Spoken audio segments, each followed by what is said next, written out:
دیکھتے ہیں جنت میں میری مجلسیں، اس کا 8واں ایپیسوڈ۔ میں اور احمد سیر کر کے واپس آئے تو نہر کے قریب ہی ایک موتی کے خیمے میں وہ مجھے لے گئے۔ یہ خیمہ اتنا وسیع و عریض تھا، کوئی 60 میل تک کا تو ہوگا، اور خوبصورت اتنا تھا کہ یہ سارا موتی سے بنا ہوا تھا۔ موتی تراش کے اندر خیمہ تھا۔ اس میں اتنی حسین لڑکیاں بیٹھی تھیں کہ ایسا حسن و جمال میں نے کبھی نہیں دیکھا۔ سفید، شفاف، بے داغ رنگت والی، موٹی آنکھوں والی، ایسے جیسے کوئی جواہرات ہوں جن کو محفوظ کر کے رکھا گیا۔ بعض لڑکیاں یاقوت اور مرجان کی طرح سرخ تھیں۔ دنیا میں شاید یہ چلی جائیں تو لوگ ان کے حسن کی تاب نہ لا کے مر ہی جائیں۔ وہ خوبصورت گیت گا رہی تھی۔ احمد کہنے لگے، اللہ تعالیٰ نے میری شادی ان حوروں سے کر دی ہے۔ میں نے خوشی سے کہا، اچھا۔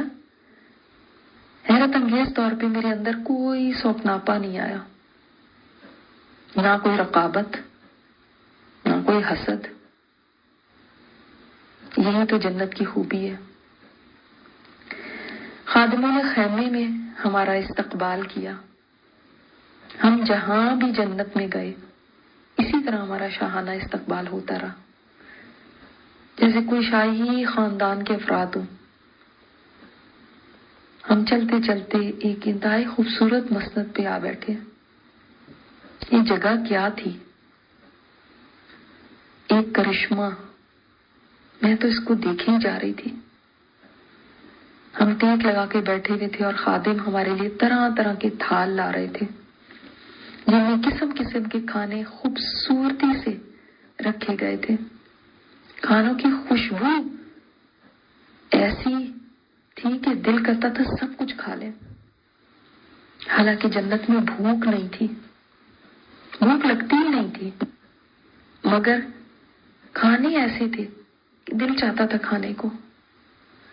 اور جب سے میں جنت میں آئی ہوں، جو کھانا کھاتی ہوں اس کا مزہ الگ ہے، کوئی کھانا دوسرے جیسا نہیں۔ میں نے احمد سے کہا، یہ تو بتائیے دنیا سے جانے کے بعد آپ کے ساتھ کیا ہوا؟ احمد کی موت دراصل کار کے حادثے میں ہوئی تھی۔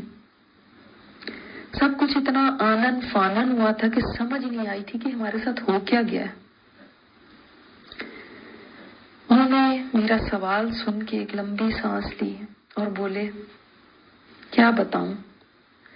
جب انسان کی تیاری اچھی نہ ہو، وہ زندگی میں دوڑ رہا ہو، اپنی دھن میں ہو، کہ اچانک ایک موڑ پر موت اس کے سامنے منہ پھاڑے کھڑی اس کے انتظار میں ہو، تو سوچو خود ایسے شخص کا کیا حال ہو۔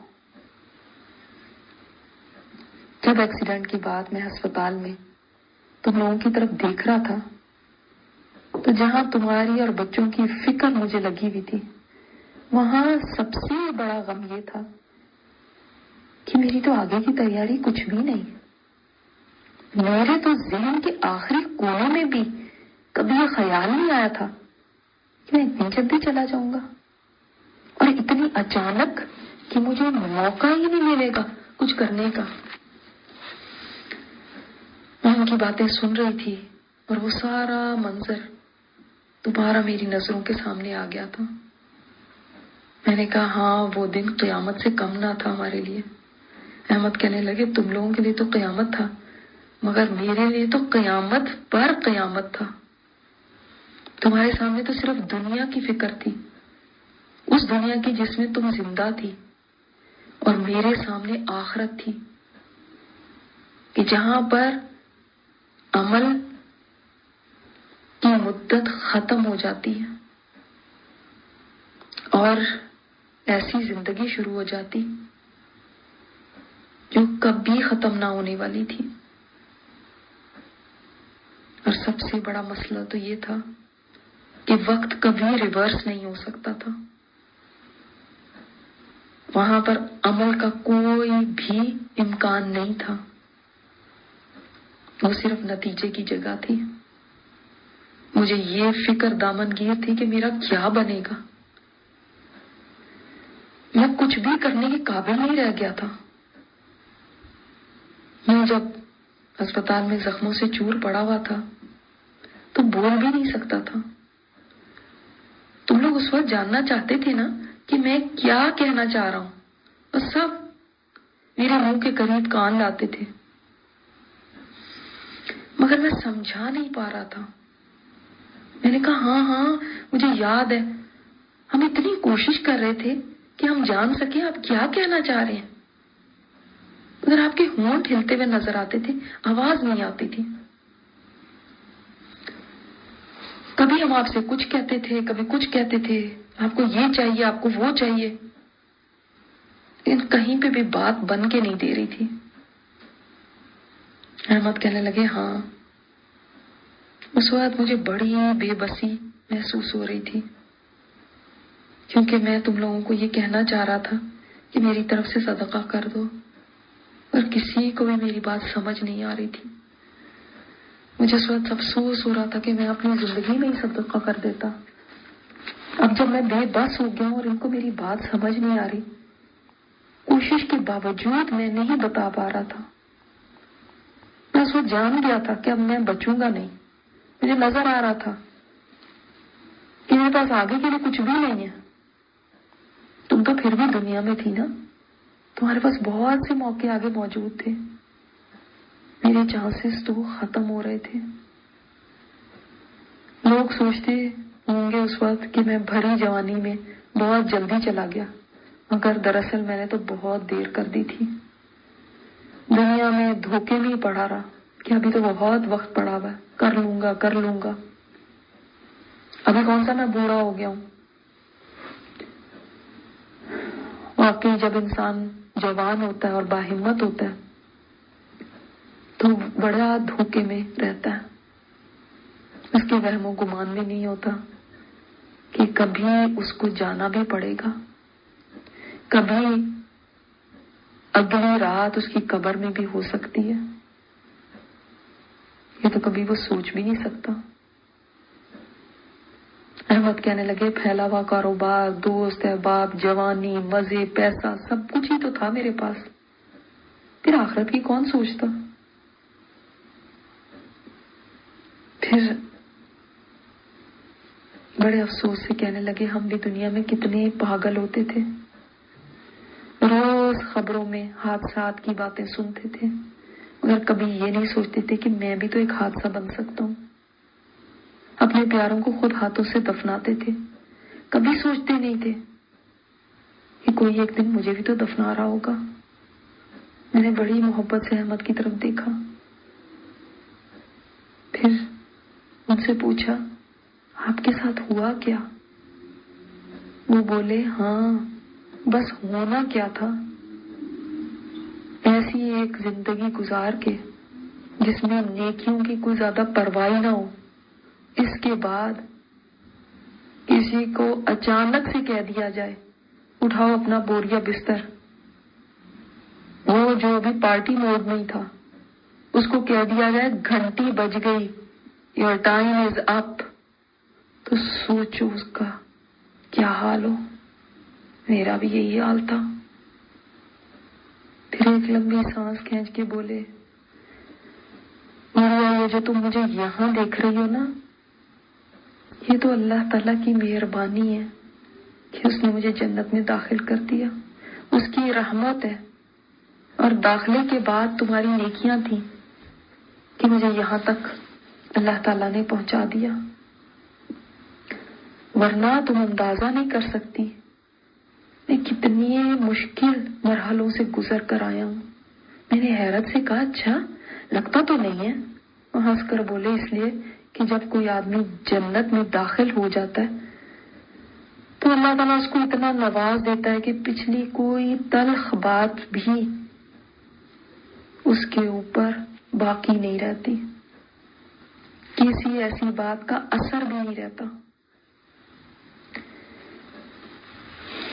میں نے مزید کریدتے ہوئے پوچھا کیا آپ کو بہت مسئلے ہوئے تھے؟ وہ بولے تم بھی تو گزری ہو ان تمام مرحلوں سے، کیا بھلا وہ آسان تھے؟ میں نے کہا ہاں ہرگز نہیں، بہت مشکل تھے۔ کہنے لگے ہاں تو پھر سوچو، اگر تم ایسا کہہ رہی ہو تو میرے جیسے کے لیے کیا حالات ہوں گے؟ موت کا مرحلہ، قبر کا مرحلہ، حشر کا مرحلہ، میزان کا مرحلہ، حساب کتاب کا مرحلہ، پل صراط کا مرحلہ، کوئی ایک مرحلہ تھا؟ میں نے تو قبر سے ہی بھگتنا شروع کر دیا تھا، اور وہ کچھ وہاں پہ سہا کہ کوئی زندہ انسان تصور بھی نہیں کر سکتا۔ لوگ زمین کے اوپر مزے کر رہے ہوتے تھے اور میں زمین کے نیچے چاہتا تھا کہ میں چیخ چیخ کے کہوں لوگوں اس دنیا کے دھوکے میں نہ آ جانا، پتہ بھی نہیں چلنا، اور تم قبر میں اتر جاؤ گے، اپنی تیاری کر لو، یہاں اس گھر میں آنے سے پہلے پہلے نیکیوں کا سامان بہت سا جمع کر لینا، تم کو یہاں پہ اس کی بہت ضرورت پڑے گی۔ مگر میری آوازیں کس نے سننی تھی؟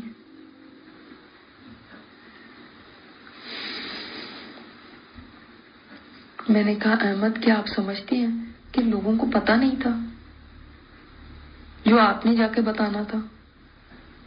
قرآن اور حدیث تو سب کچھ بتا چکا تھا، ایسا تو نہیں تھا کہ زمین کے اوپر چلنے والے لوگ اتنے بے خبر تھے، ان کو تو سب کچھ کھول کھول کے بتا دیا گیا تھا۔ پھر بھی اگر کوئی اللہ تعالیٰ کی بات کو بھی نہ سمجھے تو آپ کے بتانے سے کیا ہونا تھا؟ احمد نے ٹھنڈی آہ بھری۔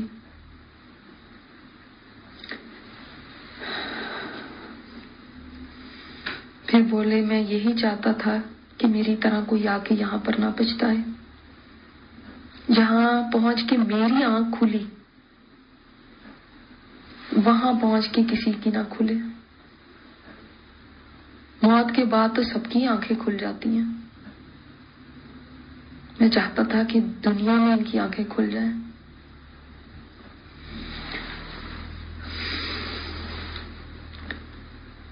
وہاں پہ کوئی راہ فرار نہیں تھی، وہاں سے کہیں میں بھاگ نہیں سکتا تھا، میرا کوئی مددگار نہیں تھا۔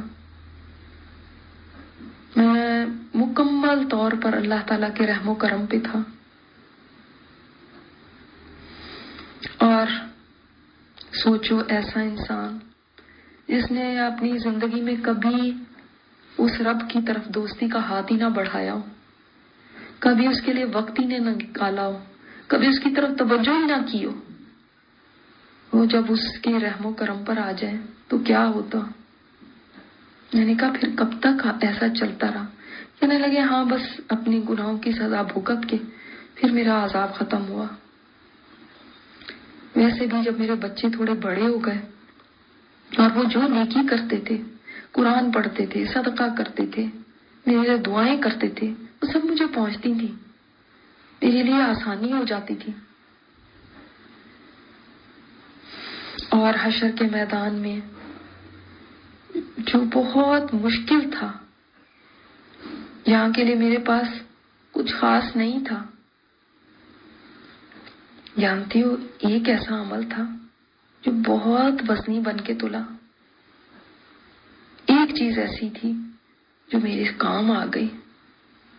میں نے تجسس سے پوچھا وہ کیا تھی؟ کہنے لگے وہ آنسو تھے جو اسپتال کے بستر پر بے بسی کے عالم میں میرے گالوں سے بہتے ہوئے میری داڑھی کو بھگو گئے تھے۔ وہ ایسا وقت تھا جب میں ہسپتال میں بے بسی میں پڑا ہوا تھا، تو میں نے اپنے رب کو پکارا تھا، میں نے توبہ کی تھی، اور میں نے یہ کہا تھا کہ اے رب، جس کی طاقت کو زوال نہیں اس پر رحم کر دے، جس کی طاقت اس کو چھوڑے جا رہی ہے۔ اے رب، جس کی زندگی کو زوال نہیں اس پر رحم کر دے، جس کی زندگی اس کے ہاتھوں سے جا رہی ہے۔ اے رب، میری بے بسی پہ رحم کر دے، مجھ سے زیادہ کمزور کوئی نہیں، مجھ جیسے حقیر ذرے پہ رحم کر دے، جس سے زیادہ کوئی ذلیل نہیں.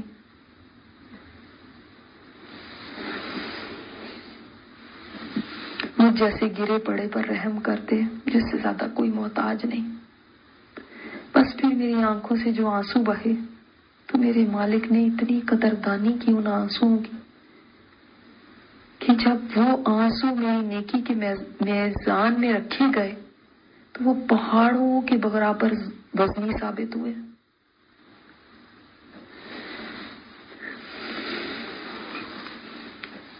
اور میں نے واقعی دل سے توبہ کی تھی.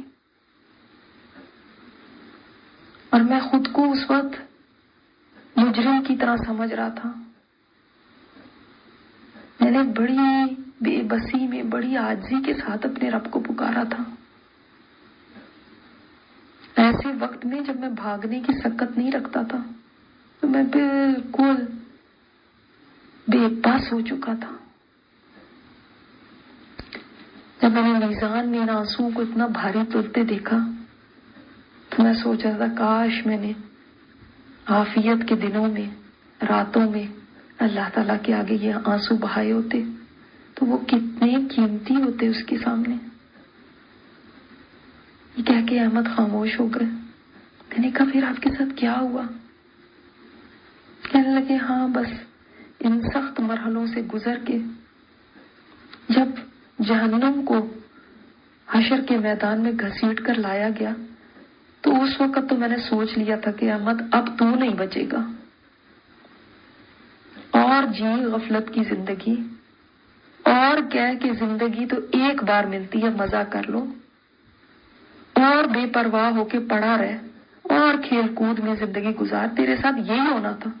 میں نے اتنا خود کو ملامت کیا. میں خود کو معاف نہیں کر سکتا تھا. مجھے سمجھ آ گئی تھی کہ میں واقعی اس قابل ہوں کہ مجھے سزا ملنی چاہیے. جو محسن کے احسانات کی ناقدری کرے واقعی اس کو سزا ملنی ہی چاہیے تھی. اگر میرا رب جو الشکور ہے، جو قدردان ہے، اگر وہ میرے حقیر سے آنسوؤں کو سنبھال کے نہ رکھتا تو میں جہنم میں جل رہا ہوتا. اگر وہ میری توبہ قبول نہ کرتا تو میں نہ جانے اس وقت کہاں ہوتا. اس توبہ کے چند دن بعد ہی میں دنیا سے چلا گیا تھا. مگر وہ چند دن میں نے بس رب کے سامنے فریادیں کی تھی. اس کا کرم تھا، اس نے میری سن لی اور مجھے جہنم سے بچا لیا. میں پل صراط سے گرتا پڑتا پار ہوا بڑی مشکلوں سے، مگر شکر ہے پار ہو گیا. میں نے کہا ہاں آپ تو واقعی بہت سخت حالات سے گزر کے یہاں پہنچے ہیں. کہنے لگے ہاں انسان بڑا نادان ہوتا ہے، اس کو پتہ نہیں ہوتا کہ اس کے آگے کتنے مشکل مرحلے ہیں. وہ ہر چیز کو آسان سمجھتا ہے. وہ ہر چیز کو سمجھتا ہے کہ جب پڑے گی سر پہ تو دیکھی جائے گی. حالانکہ یہ سبھی مرحلے پہاڑوں کے برابر مشکل تھے. دنیا کی مشکلات تو کوئی مشکل ہی نہیں ہوتی تھی، پھر بھی ہم کتنے پریشان رہتے تھے، کتنے فکر مند ہوتے تھے. اب تو سوچتا ہوں ان پریشانیوں کے بارے میں تو ہنسی آتی ہے کہ وہ بھی بھلا کوئی مشکلات تھی جن پہ میں اتنا ہلکان رہتا تھا. اصل مسئلے تو مجھے بھولے ہوئے تھے، وہ تو کوئی اور ہی تھے جن کے بارے میں نے کبھی سوچا ہی نہیں تھا. اگر آج گڑیا دنیا قائم ہوتی نا تو میں واپس جا کے لوگوں سے کہتا کہ جنت تک پہنچنا ہے تو یہ مشکلات میں گھری ہوئی ہے، اس کے لیے عمل کی مشکلات سے گزرنا پڑے گا. اگر بغیر تکلیف کے یہاں پہنچنا چاہتے ہو، بغیر عذاب سہے آنا چاہتے ہو، بغیر کسی سزا کو بھگتے ہوئے آنا چاہتے ہو تو بہت سارا سامان لے کر آنا، ورنہ میری طرح شاید جنت تک تو پہنچ جاؤ. مگر عذابوں کو بھگتتے ہوئے پہنچو گے جو کسی طرح بھی ورتھ نہیں ہے۔ میں گہری سوچ میں کھوئی ہوئی تھی، یہ باتیں واقعی کیسے انسانیت تک پہنچے۔ جنت بڑی حسین جگہ ہے اور یہاں داخل ہونے کے بعد واقعی کوئی دکھ غم نہیں، مگر اس کا راستہ بہت مشکل ہے، بہت صبر آزما ہے۔ اس جگہ پہنچنے کے لیے بڑی محنت کی ضرورت ہے۔ یہ سودا سستا نہیں ہے کہ یوں ہی مل جائے، تو بڑا مہنگا سودا ہے، اور مہنگی چیز کوڑیوں کے بھاؤ نہیں ملا کرتی۔ مہنگی چیز کے لیے قیمت بھی بھاری دینی ہوتی ہے، اور جس کے پاس قیمت نہیں وہ اس دھوکے میں نہ رہے کہ یوں ہی یہ میری جھولی میں آ کے گر جائے گی، یہ مفت نہیں ملتی۔ میری ایک خادمہ کی آواز نے مجھے چونکا دیا۔ وہ کہہ رہی تھی آپ کی قرآن کی ساتھی جنت عدن کے آپ کے محل میں آپ کا انتظار کر رہی ہیں۔ ارے ہاں، مجھے یاد آیا، میں تو آج ان کو دعوت دی ہے۔ میں نے احمد سے اجازت چاہی، ان کو سلام کیا اور ان سے رخصت ہو گئی۔ راستے میں اپنے کپڑے بدلے، حالانکہ پچھلے کپڑے پرانے نہیں ہوئے تھے، ان کی خوبصورتی ویسے ہی تھی جیسے پہلے دن میں نے پہنے تھے۔ پھر بھی کپڑوں کے شوق میں نے کچھ اور کپڑے بدل لیے، اور میری خادماؤں نے مجھے زیور میں اوپر سے نیچے تک آراستہ کر دیا۔ میں سر پر حسین تاج رکھے ہوئے بڑے ناز و انداز کے ساتھ اپنے جنت عدن کے محل کی طرف چل دی۔ میری خادمائیں میرے پیچھے پیچھے میرے لمبے سے دوپٹے کو اٹھائے ہوئے چل رہی تھی۔ محل میں داخل ہوتے ہی رنگ و بو کا ایسا سما تھا، یوں لگتا تھا بہت سارے جگمگاتے ستارے زمین پر اتر آئے ہیں۔ آج میری خوشی کی انتہا نہ تھی۔ میرے قرآن کے ساتھی جن سے دنیا میں مجھے بہت محبت تھی، وہ آج مجھ سے ملنے آئے ہیں۔ ان میں بہت سے ساتھی وہ تھے جن کو کبھی میں ملی بھی نہیں تھی، صرف ان سے آن لائن ہی بات کرتی تھی، اور بہت سے ساتھی ایسے تھے جن کے ساتھ مل کے میں دین کا کام کیا کرتی تھی۔ بہت سارے ساتھی ایسے تھے جن کے ساتھ مل کے میں اپنا قرآن کا سبق دہرایا کرتی تھی، اور بہت سے تو ایسے تھے جو 7 سمندر پار بیٹھے ہوتے تھے اور صرف ٹیکسٹ یا فون کے اوپر ان سے بات ہوتی تھی، مگر سبھی دل سے اتنے قریب تھے۔ اور آخر کیوں نہ ہوتے؟ یہ محبت ہی بے لوث تھی، یہ محبت تو صرف رب کی خاطر تھی۔ میں جو ہی داخل ہوئی، میری چند ساتھی چیختے ہوئے میری طرف بڑھی، گڑیا، اور میں سب سے گلے مل مل کر ایسے خوش ہو رہی تھی جیسے زمانے بھر کی جدائی کے بعد کوئی اپنے کسی عزیز، کسی پیارے سے ملتا ہے۔ خوشی سے میری آنکھوں میں آنسو آ گئے۔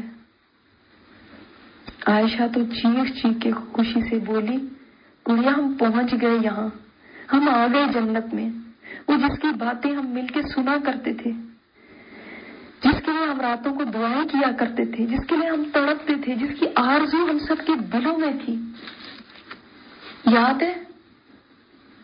جس کے لیے ہم ایک دوسرے کو پکڑ پکڑ کے کہا کرتے تھے، تم مجھے جنت میں نہ پاؤ تو میرا پوچھ لینا۔ وہ بے اختیار ہو کے بولی چلی جا رہی تھی اور میں ہاں ہاں کیے جا رہی تھی۔ اس کے جذبات اس کے قابو میں نہیں تھے۔ ہم پہنچ گئے یہاں، گڑیا دیکھو آخر ہم پہنچ گئے۔ راستہ بہت مشکل تھا، مگر ہمارے رب نے ہم پر رحم کر دیا، اس نے ہمیں یہاں داخل کر دیا۔ سائمہ تو مجھے پکڑ کے اچھلتی جا رہی تھی، دیکھو ہم آ گئے یہاں، دیکھو ہم آ گئے یہاں۔ واقعی کوئی بھی ہماری اس فیلنگ کو، اس خوشی کو سمجھ نہیں سکتا تھا، اس لیے کہ کوئی نہیں جانتا کہ ہم سب ساتھی دنیا میں کس طرح گھنٹوں جنت کی باتیں کیا کرتے تھے، کیسے ہم آرزویں کرتے تھے، کیسے ہمارے خوابوں کی جگہ تھی جنت، کیسے ہم جنت کی خاطر قربانیاں دیتے تھے کہ یہاں نہیں بھی ملا تو جنت میں مل جائے گا، کوئی بات نہیں، یہاں پہ کچھ کسی نے کہہ بھی دیا تو جنت میں اللہ تعالیٰ اس کا بدلہ دے دے گا. کوئی نہیں، یہاں پہ محنت کرنی بھی پڑی تو جنت میں اس کا صلہ پا لوں گی. کیسے ہم اپنے آپ کو تسلیاں دیتے تھے، کیسے ہم قربانیاں کرتے تھے کہ یہ کام اگر مجھے چھوڑنا بھی پڑ رہا ہے تو جنت میں اس کا آلٹرنیٹ مل جائے گا، اس کا بدلہ مل جائے گا. ہماری زندگی جنت کے گرد گھومتی تھی. ہم خوابوں ہی خوابوں میں جنت میں رہتے تھے، بستے دنیا میں تھے مگر سوچ جنت میں ہوتی تھی.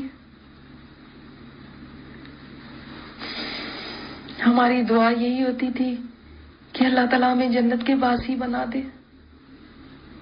اتنا ہم پلان کرتے تھے کہ جب ہم جنت میں جائیں گے نا تو وہاں بیٹھ کے ہم یہ کریں گے، اکٹھے بیٹھ کے ہم یہ باتیں کریں گے، ہم ایسے کیا کریں گے. اور جو ہم سے دور رہتے تھے وہ کیسے تڑپتے تھے کہ دنیا میں تو ہم مل نہیں سکے، وہاں ملیں گے. ہماری دنیا میں سب سے بڑی آرزو ہی یہ تھی کہ ہمیں جنت مل جائے، اور اس کے لیے ہم کوئی بھی قیمت دینے کو تیار ہوتے تھے، ہر قربانی کرنے کو تیار ہوتے تھے. اللہ تعالیٰ کی فرما برداری یہ سوچ کے کرتے تھے کہ جنت ملے گی نا. پھر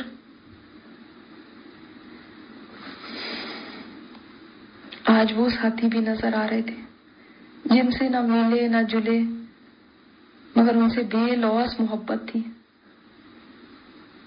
سامنے کچھ میرے قرآن کے ساتھی ایک جگہ دائرہ بنا کے کھڑے ہوئے تھے. میں ان کی طرف بڑھی، یہ یہاں کیوں جمع ہے؟ آگے گئی تو ہماری قرآن کی استاذہ ایک مسہری پر بیٹھی ہوئی تھی، جیسے تاروں کے جھرمٹ میں چاند ہو. میں بے اختیار سب کو پیچھے کر کے ان کی طرف بڑھی اور چیختی بھی بولی استاذہ، اور ان سے لپٹ گئی. میرا دل میرے قابو میں نہیں تھا. مجھے اب اور کیا چاہیے؟ مجھے تو سب کچھ مل گیا. وہ بھی مجھے گلے لگا کر شفقت سے پیار کرنے لگی. میرے تو بھاگ جاگ گئے. آج لگتا تھا میری جنت مکمل ہو گئی. میری آنکھوں سے آنسو رواں تھے تو تھمنے کا نام نہیں لے رہے تھے. میں نے وہی جملے ادا کیے جو عائشہ کہہ رہی تھی، استاذہ ہم آ گئے یہاں. وہ جو آپ ہمیں باتیں بتاتی تھی سب سچ ہو گئی، سب کچھ سچ تھا، ایک ایک بات پوری ہو گئی. ہمارے رب نے ہم پر کرم کر دیا. ہم سب کی زبانوں پر الحمدللہ کے کلمات تھے. میری تو زندگی کی آرزو پوری ہو گئی. ہم سب یہاں اکٹھے ہو گئے. اب کوئی غم نہیں، اب ہمیں کوئی فکر نہیں، اب ہمیں کوئی ڈر نہیں. میری استاذہ میری خوشی دیکھ کر مسکرائے جا رہی تھی اور میں بے خودی میں بولی چلی جا رہی تھی، سانس بھی نہیں لے رہی تھی. استاذہ ہم دنیا میں کتنا ڈر ڈر کے رہتے تھے. سچ کہا تھا قرآن نے کہ جنت میں جانے والے لوگ دنیا میں اپنے گھر والوں میں بھی ڈر ڈر کے رہتے تھے. اور واقعی ہم اپنے گھر والوں میں جب بھی بیٹھتے تھے تو یہی کی باتیں کرتے تھے اور یہی سوچتے تھے، یہی ڈرتے تھے کہ پتہ نہیں ہمارا کیا بنے گا. ہم کہیں جہنم کا ایندھن نہ بن جائے، کہیں ہماری پکڑ نہ ہو جائے. جب ہم قرآن کی آیتیں پڑھا کرتے تھے تو دل پگھل جاتا تھا، ہم ڈر جاتے تھے. ہم تو کبھی بے خوف ہو کے رہے ہی نہیں. اور آج اللہ تعالیٰ نے ہمارے سب خوف دور کر دیے، ہمیں امن دے دیا، ہمیں ہمیشہ کے لیے ان چیزوں سے محفوظ کر دیا جو ڈرانے والی تھی. میری استاد میری باتیں سنتی جا رہی تھی اور الحمدللہ کہتی جا رہی تھی. ان کی بھی آنکھوں میں شکر کے آنسو تھے. ایسے لگتا تھا میں نے ان کے دل کی بات کہہ دی اور میرے تو جذبات قابو میں ہی نہیں تھے. سمجھ نہیں آ رہا تھا کہ کیا بولے چلی جا رہی ہیں. جیسے خوشی میں کوئی دیوانہ ہو جاتا ہے تو اس کا کیا حال ہوتا ہے، میرا بھی وہی حال تھا. واقعی سچ فرمایا تھا میرے رب نے کہ متقین کی دوستیاں وہاں پر بھی قائم رہیں گی. اور باقی تمام دوستیاں دشمنیوں میں بدل جائیں گی۔ نعمتوں بھری جنت پھیکی پڑ جاتی اگر میرے یہ پیارے ساتھی یہاں پہ نہ ہوتے۔ یہاں پر اللہ تعالیٰ نے جہاں اور بہت ساری نعمتیں دی ہیں، وہاں پہ نعمتوں کا مزہ لینے کے لیے پیارے ساتھی بھی ملا دیے۔ پیارے ساتھی نہ ہوں تو اجنبیوں کے ساتھ انسان کو کہاں مزہ آ سکتا ہے، کہاں سکون پا سکتا ہے۔ فوری کہنے لگی ہمیں بھی تو ملنے کا موقع دو۔ استاذہ مسکرا کے بولی اب ہم جنت میں آ گئے، یہاں فرصت ہی فرصت ہے، جتنی مرضی باتیں کریں، جتنا مرضی وقت لے لو، اب وقت ہی وقت ہے سب کے لیے۔ میں نے کہا استاذہ میرا جی چاہتا ہے وقت یہیں تھم جائے اور ہم ہمیشہ اسی طرح رہیں۔ وہ ہنس دی اور کہنے لگی ارے پگلی یہ جنت ہے، وقت یہاں تھم ہی تو گیا ہے، ہمیں یہاں پہ ہمیشہ ہی رہنا ہے۔ او ہاں میں تو بھول ہی گئی تھی، یہ دنیا تھوڑی ہے کہ جلدی جلدی کرو، سب کو جلدی جانا ہے اپنے گھر، کسی نے بچے اسکول سے لینے ہیں، کسی نے گھر جا کے کھانا بنانا ہے، یہ تو جنت ہے۔ واقعی ہمیں یہ جو بتایا گیا تھا کہ جنت میں نعمتوں میں مسلسل اضافہ ہوتا جائے گا، یہ بات کتنی سچ تھی۔ کوئی دن ایسا نہیں کہ مزید نعمتوں کی بارش نہ ہو رہی ہو۔ مجھے پیچھے سے کسی نے کندھے سے پکڑ کر کہا گڑیا، میں نے کہا ہاں۔ وہ بولی میں بطول۔ میں نے چیخ ماری بطول اور اس کے گلے لگ گئی۔ سب کی خوشیاں ان کے چہروں پر تھی، جن سے حسین چہرے مزید حسین ہو گئے تھے، روشن چہرے مزید روشن ہو گئے تھے۔ دنیا میں جو واجبی سی شکل والی ساتھی تھی، وہ بھی آج جنت کی حوروں کے مقابلے میں زیادہ حسین تھی۔ ہمارے ساتھ پڑھنے والی بعض خواتین بزرگ تھیں، بوڑھی تھیں، یہ بھی ہماری قرآن کی ساتھی تھی۔ آج وہ بھی ہماری طرح جوان ہو گئی۔ گڑیا السلام علیکم، ایک مانوس آواز نے مجھے چونکا دیا۔ میں نے کچھ غور کیا، غور سے دیکھنے کے بعد لگ رہا تھا کہ یہ آصفہ آنٹی ہیں۔ میں نے کہا آصفہ آنٹی؟ انہوں نے مجھے زور سے پکڑا اور کھینچا اور اپنے گلے لگا لیا اور بولی اب آنٹی نہیں، اب تو میں تمہاری سہیلی ہوں۔ مجھے ہنسی آ گئی۔ ہاں ہاں آصفہ کیسی ہو؟ وہ بھی یہ سن کے کھلکھلا کے ہنس دی اور شوخی سے آنکھ مار کے کہنے لگی چلو اچھا ہے، یہاں آنٹی کہنے کا مسئلہ بھی ختم ہو گیا۔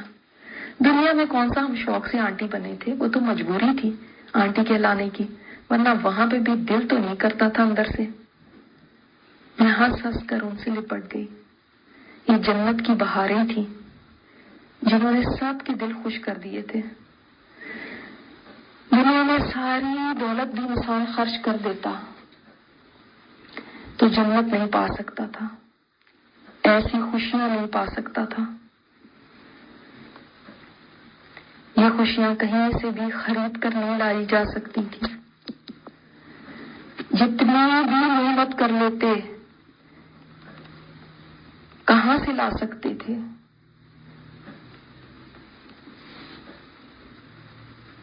دھوکے میں تھے وہ سب لوگ جو اس دنیا کو جنت بنانا چاہتے تھے، جبکہ وہ کبھی جنت نہیں بن سکتی تھی۔